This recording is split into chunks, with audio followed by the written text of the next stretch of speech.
এক গ্রামে থাকতো গোপাল আর তার বউ।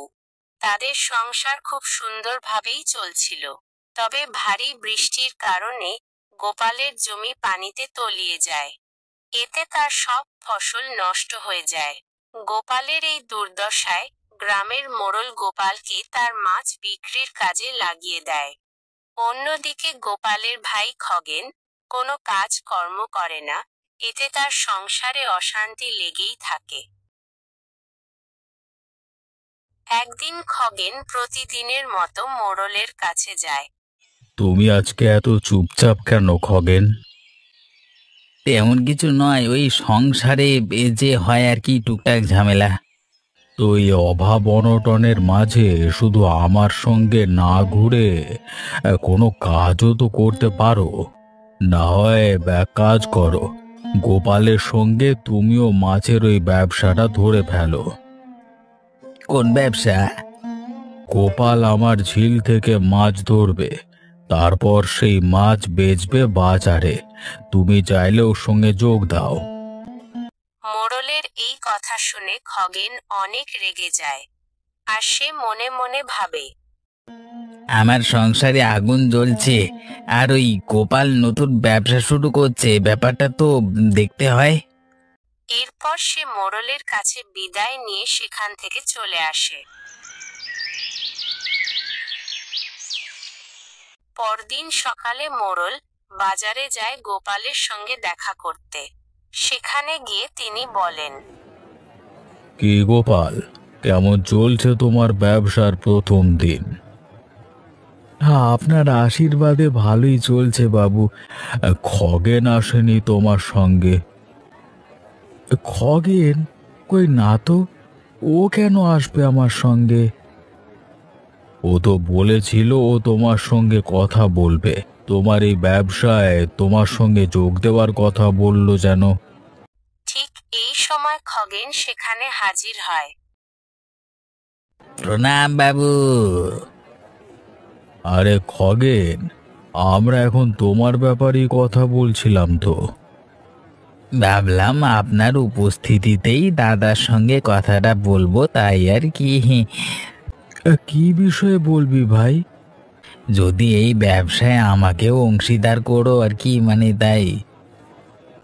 হ্যাঁ, তুই আমার সঙ্গে এই ব্যবসায় যোগ দিবি, এর চেয়ে ভালো আর কিছু হতেই পারে না।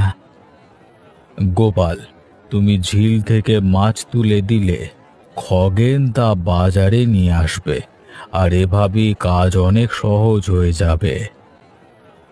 হ্যাঁ রে, ঝিল থেকে বাজারে মাছ, হ্যাঁ, আমার পথে হবে আসল খেলা। গোপাল, তোর ব্যবসার লাল বাতি জ্বালিয়ে আমি টাকার বিছানায় শুয়ে থাকবো, এক ডিলে দুই পাখি মরবে। এরপর থেকে গোপাল প্রতিদিন মাছ ধরে দেয়, আর খগেন সেই মাছ বাজারে নিয়ে আসার পথে অর্ধেক সরিয়ে দেয়।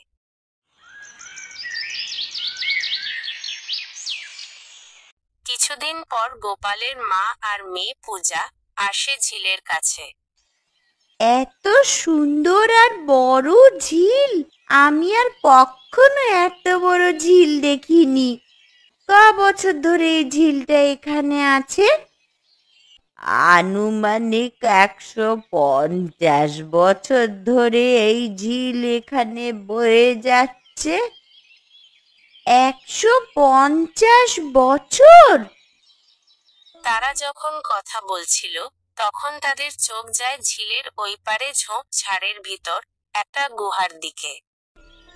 ঠাকুমা, ওই যে দেখো, ওই পেছনের দিকটা কেমন চিকচিক করছে। কোথায়? তাই তো মনে হচ্ছে কোনো কিছু জ্বলছে ওখানে। চল তো গিয়ে দেখি। এরপর তারা সেই গুহার দিকে যায়।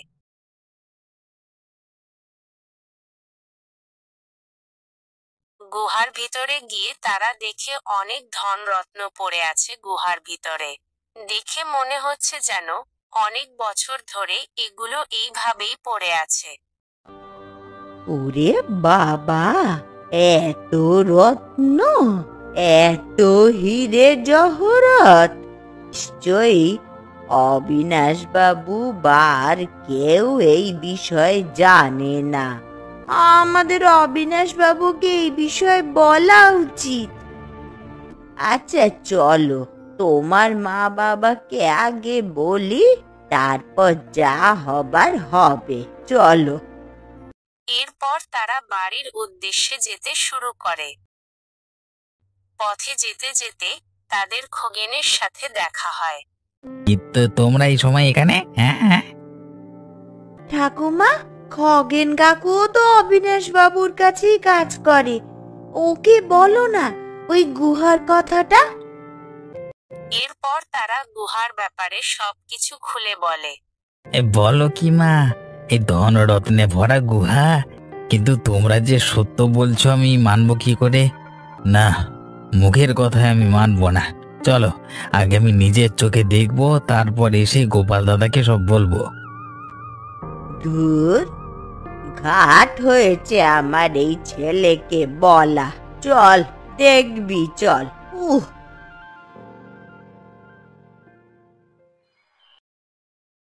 গুহার কাছে পৌঁছে খগেন এত সোনা দানা দেখে লোভে পড়ে যায়। এত সোনা দানা যদি আমার হয় তবে সারা জীবন আমি পায়ের উপর পা তুলে রাজার মতো খেতে পারবো। এই সম্পদ এখন আমার। না, এ অন্যায়।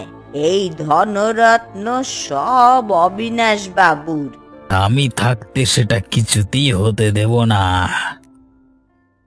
এই বলে খগেন তাদের দুইজনকে গুহার ভিতরে বেঁধে রাখে, আর সেখানেই না খেতে পেয়ে মরার জন্য ছেড়ে আসে।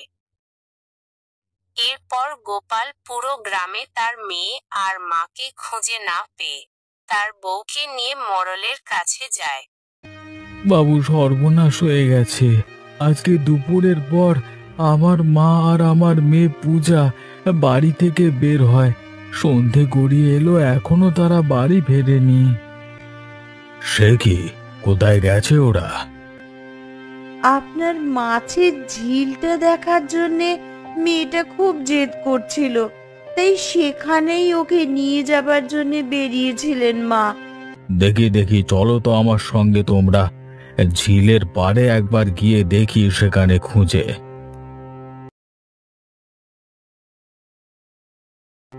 তারা সবাই ঝিলের পাড়ে যায়। সেখানে গুহার দরজা খোলা থাকায় তারা অনেক আলো দেখতে পায়। সেই আলো অনুসরণ করে তারা গিয়ে দেখে পূজা আর তার ঠাকুমা সেখানে বসে আছে, আর তাদের হাত পা বাঁধা। মা, পূজা, তোমরা? গোপাল তাদের বাঁধন খুলে দেয়। তোমরা ওই ধনরত্ন ভর্তি গুহায় পৌঁছালে কিভাবে? হাঁটতে হাঁটতে আমরা এই গুহার ভেতরে ঢুকে যাই। খগেন কাকুর সঙ্গে পথে দেখা হয়। খগেন কাকু আমাদের বেঁধে রেখে চলে যায়। এরপর তারা দুইজন মোড়লকে সব কিছু খুলে বলে। তোমরা নিজেদের সততা অক্ষুণ্ণ রেখেছো আর ওই ধনরত্ন প্রথম খুঁজে পেয়েছো, তাই আমি নই, তোমরাই সম্পদের আসল দাবিদার। মোড়ল তাদেরকে সব সম্পদ দিয়ে খগেনকে গ্রাম ছাড়া করে, আর গোপালের ব্যবসাও আবার আগের মতো হয়ে যায়।